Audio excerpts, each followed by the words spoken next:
Hey, what's going on, everybody? Josh Cathcart back here at Hardball Academy in Pearland, Texas, hitting done right. For this next video, I'm going to discuss creating a short swing. Okay, we hear this all the time. That kid's long, that kid's loopy, he's casting. Okay, all of that is a long swing. And what is a long swing? Okay, that's the first thing we need to understand is the difference between short and long. Some people see a straight front arm and they just assume all of a sudden that this swing is long.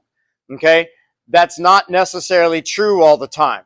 We have to be able to get connected to the rear side or the back shoulder as we start to turn. I can have a straighter arm and start to turn and connect pretty well and go. So that straight front arm is not dead set always creating a long swing.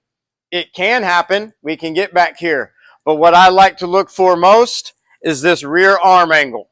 Okay, I talk about it all the time. We have to be able to maintain the rear arm angle, forearm to bicep, okay, as we come through the swing. If this starts to get outside here, this is when we start to get long. The further away that the barrel gets from the shoulder as we start our swing, the longer the swing will be. Okay, now why don't we want to be long? Number one is bat speed. Okay, the further we get out here, the slower the bat is going to be. Number two, direction. We don't want to be coming out and around the baseball. We want to be coming from the inside and through the baseball to the middle of the field. Okay, and then number three, barrel control. Once the barrel gets outside the top hand, okay, we've now lost control of this.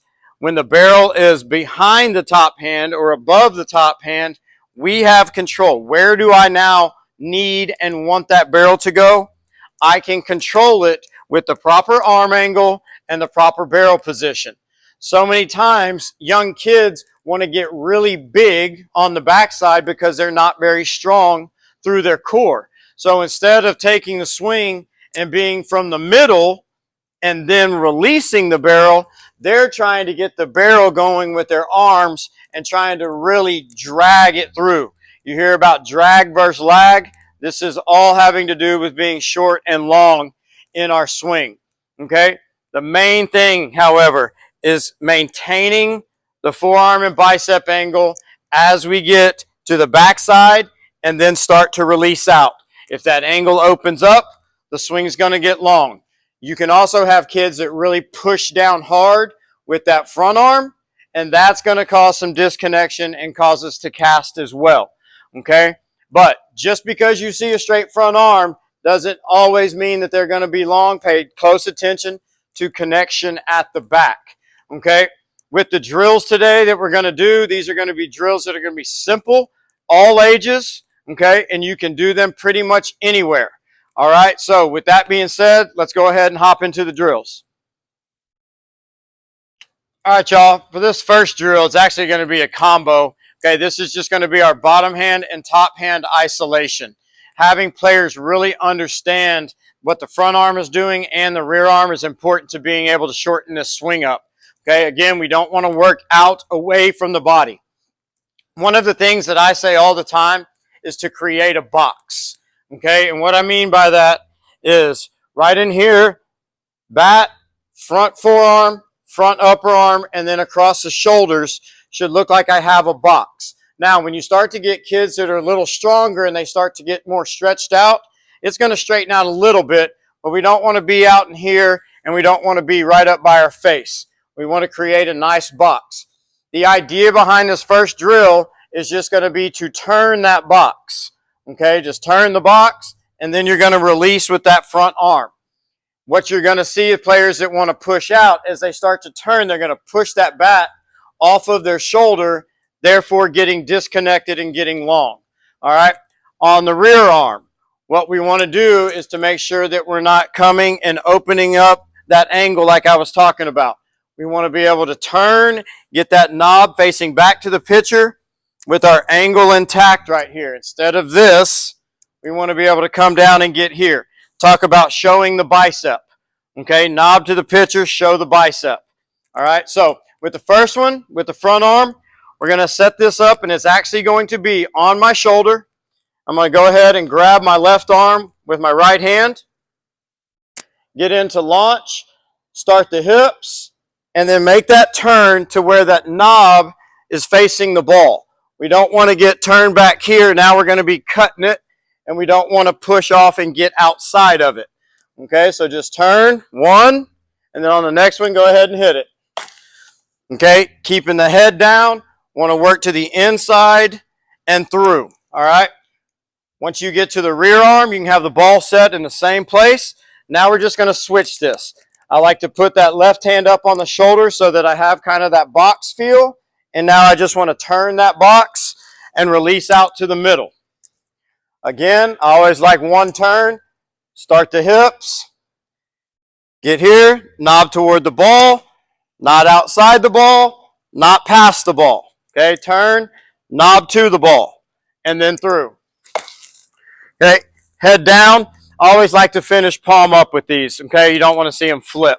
But that's your single arm isolations, staying connected on the backside and maintaining angles.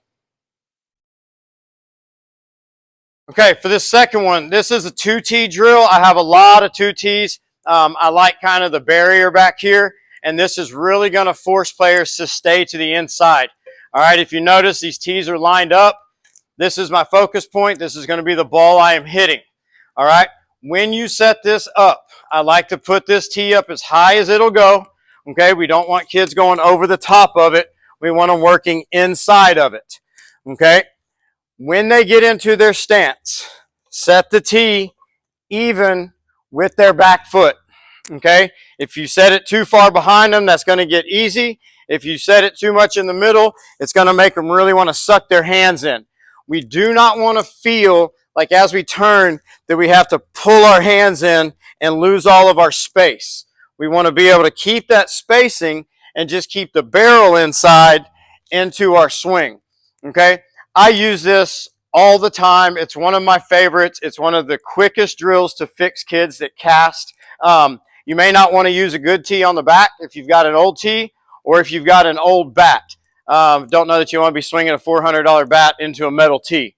But, okay, if you've got an old one, this is really, really good. I always like to go through this slow the first time in launch position. Again, always starting the hips first. Start to feel that barrel work back into our connected position here. And then as we turn, stay connected to the inside and through to that. Okay, so a full swing would be right there. If I was to cast out, I could come and I'd clip that here. Some of the kids are going to drop down and get it at this point. Okay, high connection. We talked about that before. Think about running the hands kind of across the chest here so we don't get the drop and losing the barrel out that way. And then again, watch the rear arm angle. If that opens up, no chance of staying inside. Okay, really, really working to the inside with this. So, love this one. Try this one today. Like I said, I use this one a whole lot here at the Academy, especially with the young players that just can't feel that backside yet. All right, guys, for this third drill, oldie but a goodie. I say it all the time. There's some of these drills that have been around forever, and they are still as fantastic today as they were when I learned them and when y'all learned them and everything else. So, the fence drill. You can set this up at any fence. You don't even have to have a ball. You can just do dry swings. All right, the way to do this, get into your setup, knob into the belly button, end of bat touching the net. Okay, you don't want to be in here and walk into it, and you don't want to reach out this way. Okay, belly button into the bat. The whole idea here is to stay to the inside. If we start to cast, we could catch it on the backside. If we get a little bit here, and then we want to go out here, and we don't want to really cut across this trying to avoid it. All right, we should be able to make a nice smooth swing inside, right back up the middle. Okay, this one is one of those that you can literally do anywhere that there is a wall.